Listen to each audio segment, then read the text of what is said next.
সাধারণ মধ্যবিত্ত ঘরের বউ হয়ে বৃষ্টির দিনে আমি যেভাবে সকাল থেকে একা হাতে সংসারের কাজগুলো গুছিয়ে রাখি, বৃষ্টির দিন মানেই বুঝতে পারো সংসারের মহিলাদের যে একদম কী পরিমাণে নাজেহাল অবস্থা হয়। তবে বৃষ্টি হলেও তো আর হাত পা গুটিয়ে বসে থাকতে পারবো না, শুয়ে থাকতে পারবো না, সংসারের কাজকর্ম তো হাত দিতেই লাগবে বলো।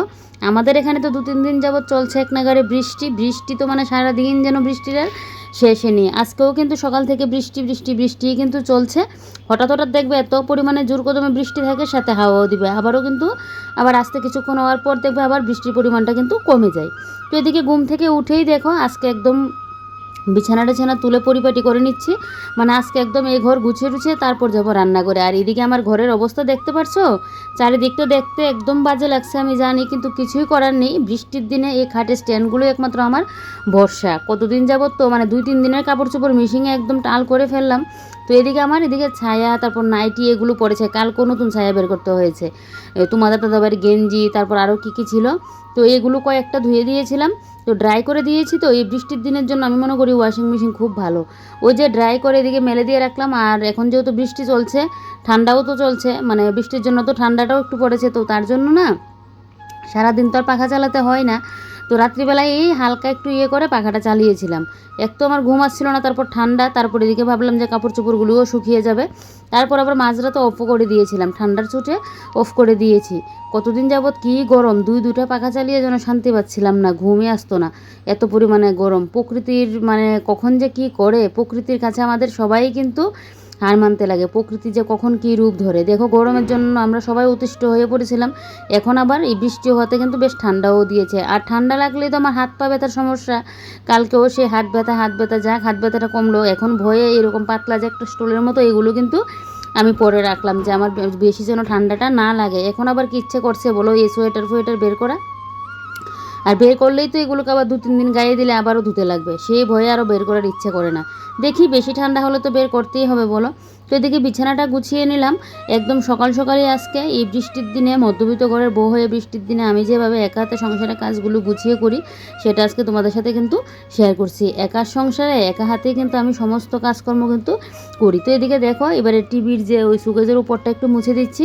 আর এটা তো চুলের জন্য বানিয়েছিলাম রোজমেরি দিয়ে, তো এটা কয়েকদিন ইউজ করেছি, এখন আবার কতদিন যাবত ইউজ করা হচ্ছে না। আমার না যখন যেটা একটা কোনো কিছু ভালো শুনি, সেটা দেখবে কতদিন যাবত চুলে ইউজ করবো, বা শরীরের যে যা কিছুই শুনি, তারপর কয়েকদিন গেলেই দেখবে আর যেন ইচ্ছে হয় না, যে আবার যে চুলে টাইমে ইউজ করা করা, ওইটা যেন ভালো লাগে না, কয়েকদিনই যেন একটু ইয়েটা বেশি থাকে। তো এদিকে সুকেশটাও মুছে নিলাম, এই যে দেখো সুকেশটা আমার মোছা হয়ে গেছে। এবার আমি ভালো করে ঘরটা ঝাড় দিয়ে নেবো। আর তোমাদের দাদাভাই ঘুম থেকে উঠে মুখ টুক ধুয়ে ফ্রেশ হয়ে ওইদিকে কিন্তু চাও খেয়ে নিচ্ছে। ওকে আমি বলেছি যে আমি আজকে চা খাবো না, কারণ এই ঘরের কাজগুলো করে যাচ্ছি, তো আমি এদিকে মুখ টুক ধুয়ে চা খেতে খেতে অনেকটা লেট হয়ে যাবে, তো তাই আমি বললাম যে আমি চা খাবো না, তুমি খেয়ে নাও।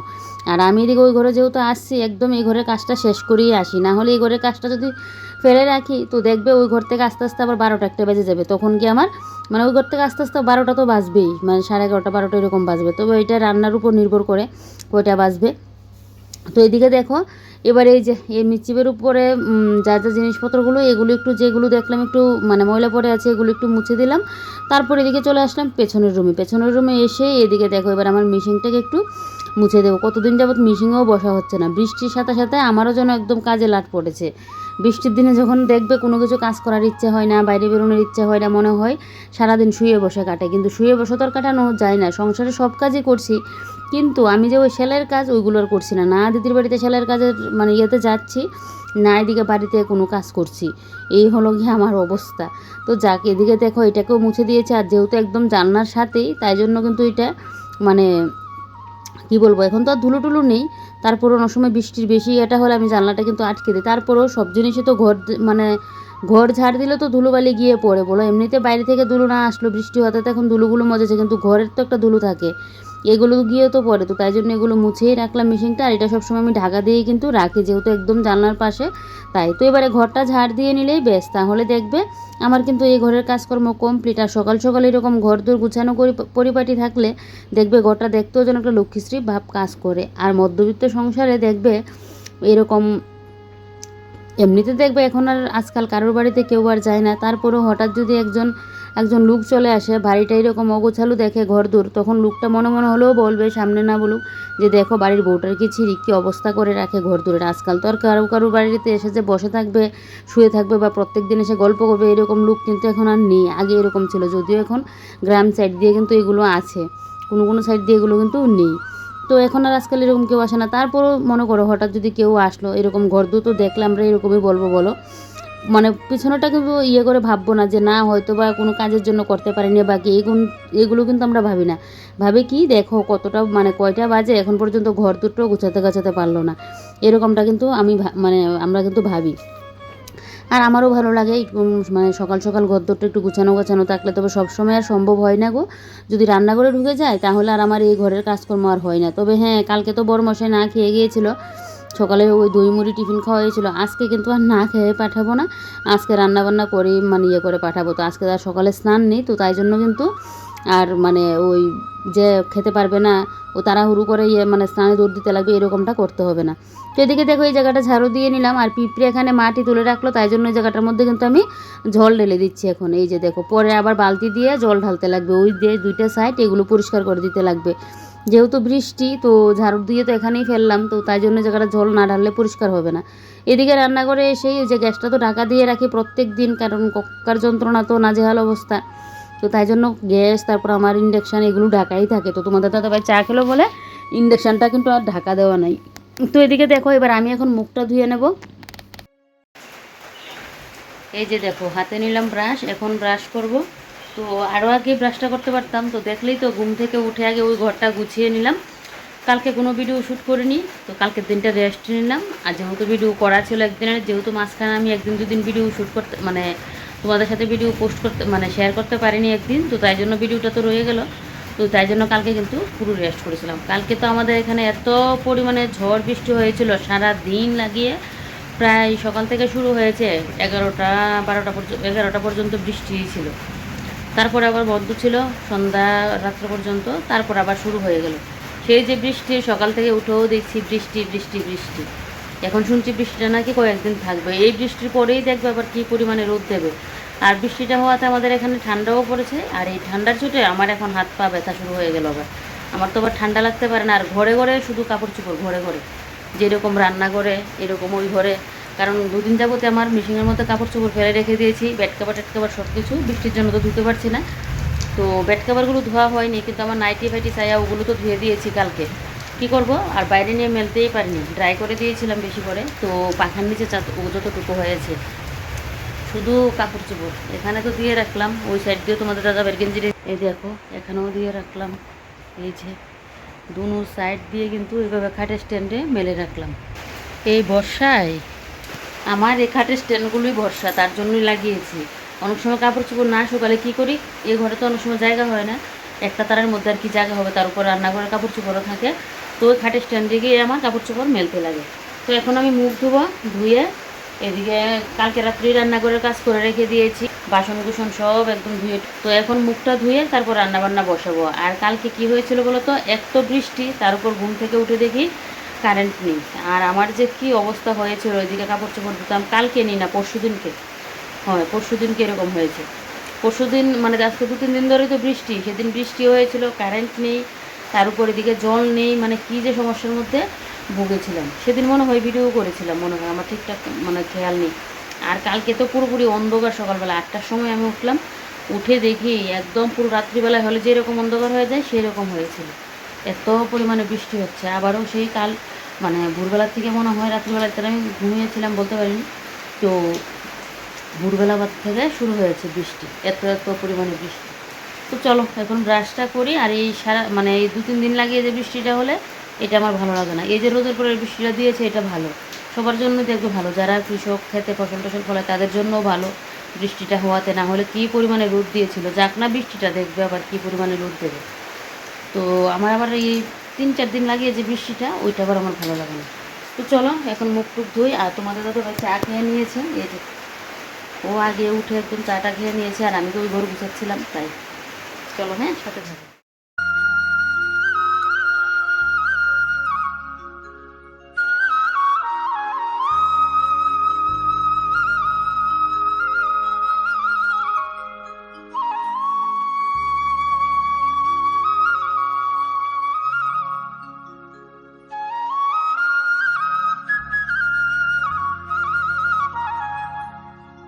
বৃষ্টি দেখে এখন তো আমি প্রত্যেক দিন মানে জল তুলে রাখছি, কারণ কেন বলো তো, সেদিন যে কি অবস্থা হয়েছিল সকালবেলায় জল না থাকাতে কি দুর্ভোগে যে ভুগেছিলাম। যদিও পরে আবার কারেন্ট চলে এসেছিলো, জল তুলেই নিয়েছিলাম, তারপরেও সেই যে একটা মনে ভয় লেগে গেছিলো। এখন প্রত্যেক দিন জল তুলে রাখি।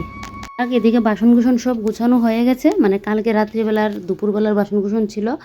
তো এখন বলটা খালি করে রাখলাম, কারণ সকাল থেকে তো এখন আবারও পড়বে, তো তাই জন্য বলটা কিন্তু আমি খালি করে নিলাম। তো চলো এবারে রান্নাবান্নার পালা।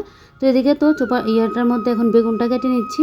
আর এই চপিং বোর্ডটা না আমি কিন্তু অনেকটা আগেই এনেছিলাম। আমাদের বাঙালি ঘরে দেখবে বটিটা দিয়েই কিন্তু আমরা কাটতে অভ্যস্ত, তো বটি দিয়ে বেশিরভাগ কাটা হয়। কিন্তু আমার আবার ছুরি দিয়ে কাটতেও বেশ ভালো লাগে। ওই যে প্রায় আজকে থেকে হয়ে যাবে 2-3 বছর আগে একবার আমার পা কোমরের সমস্যা হয়েছিল, মানে ঘর ঝাড়তে থেকে আমার পায়ের ব্যথা। তারপর ডক্টর দেখিয়েছিলাম, বলেছিল নিচে বসে যেন কাজ না করি। তারপরেই কিন্তু এই চোপড়টা আমার আনা হয়েছিল, যাতে এটাতে দাঁড়িয়ে দাঁড়িয়ে আমি কাটতে পারি। এগুলো বেশ ভালো লাগে, কাটতে গেলে দেখবে সুবিধা। আগে তো আমি ফার্স্টে ছুরি দিয়ে কাটতে পারতাম না, এখন আবার অভ্যস্ত হয়ে গেছি, ছুরি দিয়ে কাটতে গেলে কোনো অসুবিধা হয় না। তবে ওই বটিটা দিয়েই যেন ওই ডুকা ডাটা এগুলো কাটতে গেলে বেশ সুবিধা হয়। ছুরি দিয়ে যে তা বলে সব কাটতে পারি তা কিন্তু না। আর মাছ তো আমি কেচি দিয়ে আর ছুরি দিয়েই কাটি। মাছ আমি ওই বসে বসে যে বটি দিয়ে কাটা আমি ওইটা পারি না, আর বেশিরভাগ আমার ঘরে মাছ কিন্তু কেটেই আনে। তো এদিকে বেগুনটা কেটে নিয়েছি, আর এদিকে দেখো ডালটা গরম করে নিচ্ছি। কালকে রাত্রিবেলা কিন্তু ডাল রান্না করেছিলাম, তো ডাল যেহেতু রান্না করেছিলাম একটু বেশি করে নিয়েছি, যাতে আমাদের সকাল দুপুরে চলে যায়। আর এদিকে এখন ডালটা গরম করে নামিয়ে এখন কিন্তু আমি বেগুন ভাজিটা বসিয়ে দিচ্ছি। বেগুনের মধ্যে নুন হলুদটা মেখে নিচ্ছি, আর এদিকে বেগুনটা এখন বসিয়ে দেবো। আর ভাবছি আজকে ডিমের কারি রান্না করব। তো এদিকে দেখো তাই জন্য চপিং বোর্ডটা তুললাম না। এটার মধ্যে আমি এখন কিন্তু পেঁয়াজ তারপর আদা এগুলো কিন্তু কেটে নেব। এটা যেহেতু নিয়েছি এখন আর বটি নেব না, না হলে আবার বটি মেজে ঘষে রাখতে লাগবে। আর আমার না ওই কাটাকুটির পর বটির মধ্যে যে একটা কালো দাগ পড়ে থাকে, আমার সেটা ভালো লাগে না। আমার সাথে সাথে একদম মেজে ঘষে তুলে পরিষ্কার করতে লাগবে। তো তাই জন্য ভাবলাম যে না, চপিং বোর্ডটা যেহেতু করেছি তো এটার মধ্যেই করি। তো যাক, বেগুন তো ভাজি বসিয়ে দিয়েছি। আর এই যে দেখো কি সুন্দর বেগুনগুলো ভাজি হয়ে গেছে, বেশ অনেকগুলো বেগুনই কিন্তু আমি আজকে ভাজি করে নিয়েছি। আর যদি বড় বেগুন হতো তাহলে কিন্তু একটা বেগুন দিয়ে হয়ে যেত, আর যেহেতু ছোটো ছোটো বেগুন আর দুবেলার জন্য কিন্তু আমি ভাজিটা করেছি। তো যাক, বেগুন ভাজি তো আমার হয়ে গেছে। এবারে বাটিটার মধ্যে এখন তুলে রাখছি। সকালের কিন্তু ডাল আর বেগুন ভাজি দিয়ে কিন্তু খাওয়া হবে। শীতকালে দেখবে ওই যে মোটা মোটা বেগুনগুলো হয়, এই বেগুন ভাজি ডাল ঘি দিয়ে খেতে কিন্তু বেশ দুর্দান্ত লাগে। আর এদিকে যে ডিম আনা হয়েছে এখন, আর ঘরে আবার আগেরও একটা ডিম ছিল, তো এখন ভাবছি দুবেলার জন্য ডিম রান্না করবো। আর এদিকে দেখো পেঁয়াজগুলোকে খোসা ছাড়িয়ে এখানে রাখলাম, আর কিছুটা আমি আদাও এখানে কেটে নেবো এখন। তো আদা পেঁয়াজ দিয়ে কিন্তু ওই যে ডিমের কারিটা করি, মানে জিরে ধনের গুঁড়ো দিয়ে, বেশ ভালোই লাগে খেতে, আমার তো ভালোই লাগে। তো যাক, এখান থেকে আমি এখন ভাবছি কয়টা ডিম রান্না করবো। তো শেষমেশ 4টা ডিম সেদ্ধ বসিয়ে দিয়েছি। তো ডিমটা সেদ্ধ হতে হতে ভাবলাম আমি এদিকে এই রান্নাঘরে কিছু কাজ সেরে নিই। ওই যে বললাম বৃষ্টির সকাল, বৃষ্টির মধ্যে দেখবে কোনো কিছুতেই যেন মন বসে না। তারপরেও মানে যত কাজগুলো তাড়াতাড়ি সংসারে শেষ করা যায়, তারপরে দেখবে একটু স্নান টান করে এসে বাস বিছানায় শুয়ে থাকো, তখন আর কোনো অসুবিধা নেই। আর না হলে কাজটা ফেলে রেখে তো পারবো না বলো। আর একার সংসারে এখন যদি এগুলো ফেলে রাখি, সেই পরে এসে আবার আমাকেই করতে লাগবে। তাই জন্য আমি যতই যা হোক, যতই বৃষ্টি তুফান যাই আসুক, আমি আমার কাজ কিন্তু করিয়ে রাখি। আর ওই যে বললাম বৃষ্টির সকালেও এক হাতেও মানে নিজের সময়টাকে নষ্ট না করে, ওই যে বসে শুয়ে না কাটিয়ে নিজেও কিন্তু তাড়াতাড়ি সংসারের কাজগুলো শেষ করে করা যায় চাইলে, নিজে একটু যদি বুদ্ধি করে কাজগুলো করি। তো এদিকে দেখো এবারে ডিম আমার সেদ্ধ হয়ে গেছে। আর এখন তো ইন্ডাকশানের মধ্যেও করি, এখন তো গ্যাসের সমস্যা, গ্যাস নাকি পাওয়াই যায় না। তো আমার তো এখন আর গ্যাস ফুল ঘরে নেই, এটা যে লাগিয়েছি হয়ে যাবে সপ্তাহখানিক। তো তাই জন্য আমার ভয় ভয় লাগে, যদিও আমার 2-2.5 মাস চলে যায় গ্যাসে, একটা গ্যাসে। তারপরেও যতদিন আবার আরেকটা ঘরে ফুল না থাকবে তখন আবার ভয়টা যেন কাটবে না। আর আমি ইন্ডাকশানের মধ্যে জল গরম করা বা এটা ওটা চা করা এটা ওটা করা আমি কিন্তু ইন্ডাকশানের মধ্যে করি। তো এদিকে ফিল্টারে জলটাও দিয়ে দিলাম। আর এদিকে আজকেও কিন্তু আবার জল তুলে নিচ্ছি মোটরের, কারণ ওই যে বললাম একটা ভয়, আবার যদি কারেন্ট চলে যায় আর যা অবস্থা করে রাখে না। ওই কালকে তো 11টা পর্যন্ত বৃষ্টি হওয়ার পর একটুখানি বন্ধ ছিল, আজকে তো দেখি বন্ধই হচ্ছে না। বৃষ্টি কি বন্ধ হবে না কি বুঝতে পারছি না। এদিকে দেখো বৃষ্টি কিন্তু পরেই কিন্তু যাচ্ছে, ওই যে বৃষ্টির পরিমাণটা একটুখানি কমে, অতটুকুই। তো যাক, এদিকে আমার দেখো ডিমের কষাও কিন্তু হয়ে গেছে। আমি উপর দিয়ে এখন একটুখানি মিট মশলার গুঁড়োও দিয়েছি। আমি তো ডিমের কারির মধ্যে না ওই মিট মশলা, তারপর তোমার গরম মশলা, তারপর কস্তুরি মেথি এগুলো দিই। আমার কিন্তু বেশ ভালো লাগে ডিমের কারি এভাবে করলে। তো এদিকে দেখো ডিমের কারি পুরোপুরি রান্না করা কমপ্লিট। এবারে ডিমের কারিটা নেব নামিয়ে, তারপর কিন্তু খাওয়া দাওয়াটা হবে। তো তোমাদের দাদাভাইও চলে গেল স্নানে। আর এই জায়গাটা দেখো, তোমাদের দাদাভাই কালকে মঙ্গলবার যেহেতু ছিল আর সারাদিন বৃষ্টি দোকানে যায়নি, এই জায়গাটা পরিষ্কার করেছিল। এত পরিমাণে শ্যাওলা জমে ছিল জায়গাটার মধ্যে, ফুলের টপ টপ সরিয়ে পুরো জায়গাটা পরিষ্কার করে দিয়েছিল তোমাদের দাদাভাই। আর এদিকে দেখো তোমাদের দাদাভাই স্নান তো কমপ্লিট, এদিকে আমারও স্নান করা হয়ে গেছে। আমিও ভাবলাম যে না আমিও স্নানটা করে চলে আসি, কারণ স্নানটা করে নিলে কি বলো তো একটা বড় কাজ দেখবে শেষ। আর বৃষ্টি তো তাই জন্য আরও স্নানটা করে নিয়েছি এখন, না হলে কিন্তু আমি পরেই স্নানটা করতাম। তো যাক, এদিকে তো ঝিরঝিরি করে বৃষ্টি পড়ছে, বৃষ্টির দিনে এই এক সমস্যা, এই বাইরে করে বেরোতে গেলেই এক সমস্যা হয়ে যায়। আর আমার তো মানে স্নান করে এসেই যেন ঠান্ডা লাগছে, তো তাই জন্য এদিকে আগে এই মানে করছি, এই সিঁদুরটা এখন পরে নিচ্ছি। আর তোমাদের দাদাভাইকে খেতে দিলাম, ও খাওয়া দাওয়া করে চলে গেল দোকানে, আর আমি এখন গিয়ে কিন্তু খাবো। আমি এদিকে আগে মানে আমি বলছি কি তোমার দাদাভাই বলছে আগে খেয়ে নাও আমার সাথে, আমি বলছি না আমি আগে সিঁদুর টুদুরটা দিয়ে নিই, তারপর আর কি সিঁদুর টুদুর দিয়ে এদিকে খাওয়া দাওয়া কমপ্লিট করলাম। খাওয়া দাওয়া কমপ্লিট করে এদিকে যে এই যে বাটিগুলো পড়ে আছে, দইটা তো হেরসিন পেতেছিলাম দেখলে, তো দইগুলো বাটিগুলো খালি হয়েছে। এবারে কিন্তু দইয়ের বাটিগুলোকে এখন আমি, যেহেতু জলটা ঝরে গেছে শুকিয়ে গেছে 2-3 দিন হয়েছে, তো এগুলোকে এখন আবার জায়গা মতো নিয়ে রাখবো। আর এদিকে মিশিংয়ের মধ্যে কাপড় চোপড়গুলো দিয়ে দিচ্ছি, আজকে স্নানের কাপড় চোপড়, কালকের স্নানের কাপড় চোপড়, সেদিন যে এই কালকে তো যে মিশিংয়ে যে ধুয়েছিলাম ড্রাই যেগুলো করেছিলাম এগুলো তো খাটের স্ট্যান্ডে মেলে দিয়েছি, যাক আমার সাইডে এগুলো শুকিয়ে গেছে। কিন্তু স্নানের পর এগুলো তো মানে ড্রাই করা হয়নি, এগুলো রান্না করে মেলে দিয়েছিলাম। তো আজকেরগুলো আর কালকেরগুলো সব কিছু এখন মিশিংয়ে দিয়েছি। এই বৃষ্টির দিনের জন্য ওয়াশিং মেশিন দরকার, আর বিশেষ করে ওই আলাদা যে ড্রাই করা যায় অনেকগুলোর মধ্যে তো আবার আলাদাভাবে তোমরা ড্রাই করতে পারবে না, ওই যেটার মধ্যে অটোমেটিক, তো এটার মধ্যে এক সমস্যা, ওই ধুয়ে তারপর আমার করতে লাগবে। আর এইভাবে হলে তো বেশ সুবিধা, দেখবে ড্রাই করা যায় আলাদা করে। ওই যেরকম আমার এখন এই কাপড়গুলো মানে ধুতে লাগবে না, আমি পরিষ্কার কাপড়ে আমি জলটা নিংড়িয়ে নিয়ে চলে আসলাম। তো এখন ড্রায়ারে দিয়ে দিয়েছি, ড্রায়ার দিলে না একটুখানি পাখার হাওয়া লাগলেই দেখবে শুকিয়ে যাবে। তারপর এদিকে দেখো এই তেলটা তো ওই যে নিম পাতা, তারপর মেথি, আরও কী দিয়ে যেন বানিয়েছিলাম, নারকেল তেল দিয়ে চুলের জন্য কয়েকদিন দিয়েছিলাম, তারপরে আবার শেষ, আর দেওয়া হচ্ছে না। আর এদিকে এটার মধ্যে আমার ওই কী যেন বাটার, তারপর চিজ এগুলো আছে, এগুলো বাইরে বের করা ছিল, তো এটা ফ্রিজে রাখলাম। আর কাপড়গুলো যেহেতু ড্রাই করা হয়ে গেছে, এবার এগুলো তো আর মেলার জায়গা নেই, খাটের স্ট্যান্ডেও জায়গা নেই, ওই একটা নাইটি আর সায়াটা রাখলাম, ওইটা খাটের স্ট্যান্ডে মেলে দেবো, কারণ খাটের স্ট্যান্ডের এখান থেকে একটা সায়া নামিয়ে নিয়েছি, শুকিয়ে গেছে তাই। আর এবারে বাদ বাকি কাপড়গুলো কিন্তু এখন আমি রান্নাঘরেই মেলে দিচ্ছি, কী আর করবো বলো, এই দু ঘরের ভিতরেই মানে মেলে দিতে হচ্ছে। এক হলো আমার বেডরুমের খাটের স্ট্যান্ডের মধ্যে, আর হলো গিয়ে রান্নাঘরের এই তারের মধ্যে। এই একটা ঘর থাকলে না এই থাকা খাওয়া বসা ওঠা খুব কষ্ট হয়ে যায়, বৃষ্টির দিন আরও বিশেষ করে খুবই কষ্ট। তো এদিকে দেখো চার্জ লাইটটা এখন চার্জে দিয়ে নিচ্ছি, কারণ তো আবার কখন কারেন্ট চলে যাবে সেই আরেক সমস্যা, তো তাই জন্য কিন্তু চার্জ লাইটটা এখন চার্জে দিয়ে নিচ্ছি। এখন আবার একটুখানি মোবাইলটাও চার্জে বসাবো, তারপর আমি একটু শুয়ে থাকবো। আবার তো তোমাদের দাদাভাই আসলে দুপুরে খাওয়া দাওয়া। এদিকে দেখো তোমাদের দাদাভাইও চলে আসলো বাজার থেকে, প্রায় এখন ঘড়িতে 3টা 10-এর মতো বাজে। এদিকে নিয়ে আসলো ট্যাংরা মাছ, আজকে তো সকালবেলা বাজার করা হয়নি বৃষ্টির জন্য, তো এত পরিমাণে বৃষ্টি ছিল, তো দেখলে কি ডিম রান্না করে নিয়েছিলাম, কালকে ডার ছিল ওগুলো দিয়ে খাওয়া হলো। আর এদিকে তাই জন্য এখন বাজারটা করে নিয়ে আসলো, তো এই ট্যাংরা মাছগুলো নিয়ে আসলো, আর নিয়ে আসলো কিছুটা সবজি। তো সবজি আমার ঘরে আগেরও আছে, যে ওরকম বেগুনগুলো আগের, তো এগুলো আমি সব নামিয়ে আবার ঠিকঠাক করে রাখছি। আগের সব সবজিগুলো পরে রাখবো, আর এখন যে সবজিগুলো নিয়ে আসলো নিচে রাখবো, না হলে পুরনোগুলো না খাওয়া হবে না, আর তাড়াতাড়ি দেখবে নষ্ট হয়ে যাবে। তো এখানে দেখো নিয়ে আসলো ঝিঙে, তারপর বেগুনটা আগেরই ছিল, ঝিঙে নিয়ে আসলো, আবার আগেরও কয়েকটা ঝিঙে আছে, আর নিয়ে আসলো পেঁপে, তারপর তোমার নিয়ে আসলো কি যেন কারকোল, পটল, এগুলোই কিন্তু নিয়ে আসলো। আর এখন সবজি বাজারে দেখবে পটল আর কারকোলটা মাস্ট থাকবেই। তো কারকোল পুর খেতে কিন্তু দুর্দান্ত লাগে, পটল পোস্তরও ভালো লাগে, তবে পটল পোস্তর থেকে আমার কারকোল পুরটা যেন ভালো লাগে। তো চলো এবার এগুলোকে ফ্রিজে নিয়ে গুছিয়ে তুলে রাখি। আর জানো তো এখন গিয়ে আমাদের এখানে কিন্তু বৃষ্টিটা একটু কম, না হলে তো কালকে তো 11টা পর্যন্ত ছিল, আজকে তো একদম প্রায় মানে কি বলবো 2টা পর্যন্ত বৃষ্টিই চলছিল, কমছে না। এখন গিয়ে খালি একটুখানি বৃষ্টিটা কমলো, জানি না কতটুকু কম থাকবে, আবার কখন বৃষ্টি শুরু হয়ে যাবে। তো যাক, ফ্রিজের মধ্যে তো সবজি গোছানো হয়ে গেছে, এবার হলো গিয়ে মাছ কাটার পালা। আর সব থেকে বিরক্তকর কাজ হলো আমার সব মাছ কাটা না, এই ট্যাংরা মাছটা কাটা, যার জন্য আমার ট্যাংরা মাছ খাওয়ার ইচ্ছে হলেও কাটার ভয় আমি বলি না, এতটা আমার ঝামেলা লাগে কাটতে গেলে। আর কাঁটাগুলো তো একদম হাতে ফুটে গেলেই দেখবো, বটি দিয়ে তো আমি কাটতেই পারি না ট্যাংরা মাছ, আর এই যে আমার ছুরি দিয়ে কাঁচি দিয়ে কাটতে লাগে। তো এদিকে এবারে ট্যাংরা মাছ নিয়ে তো বসলাম, কতক্ষণে যে কাটা হবে। আগে একটা সময় আনলে তো আমি কাটতে পারতাম না, আমার শাশুড়ি মা কেটে দিত, তো কতদিন আর কাকে বলবো বলো, নিজেরটা তো নিজেকেই শিখতে লাগবে, তো সেই আমিই করি তারপর থেকে। তো এবার একটা একটা করে তো কাটছি, তো বেশ অনেকটা সময় লাগিয়ে অনেক যুদ্ধ করে মাছ আমার কাটা হলো। আর এদিকে তোমাদের দাদাভাইকেও খেতে দিয়ে দিয়েছিলাম আমি মাছ কাটার আগে, আমার খাওয়া হয়নি, খাবো। আর এদিকে আকাশের অবস্থা দেখো, বড়ও যেন একদম ভাব করে নিচ্ছে যে আবারও বৃষ্টি আসবে। আর আমার শাশুড়ি মা বাইরের অবস্থা দেখে কাপড় চোপড় মেলে দিয়েছে। আর এদিকে আমার মাছ কাটা তো হয়ে গেছে, তো চলো এবার এগুলোকে ফ্রিজে রাখি, আর আজকের ব্লগটা এখানেই শেষ করি। তোমরা সবাই ভালো